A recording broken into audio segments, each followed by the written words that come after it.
Broiled stone fruit with cardamom banana soft serve.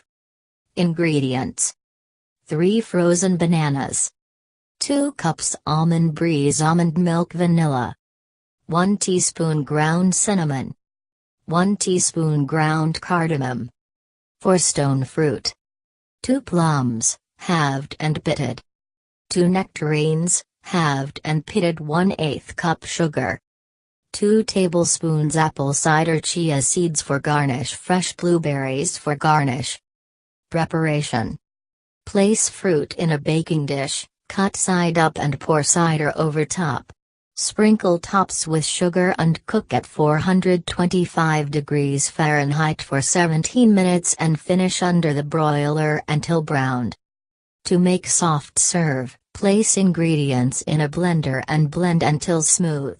Serve under fruit immediately or chill in freezer in a dish for 1 hour to make more scoopable. Sprinkle with chia seeds and blueberries.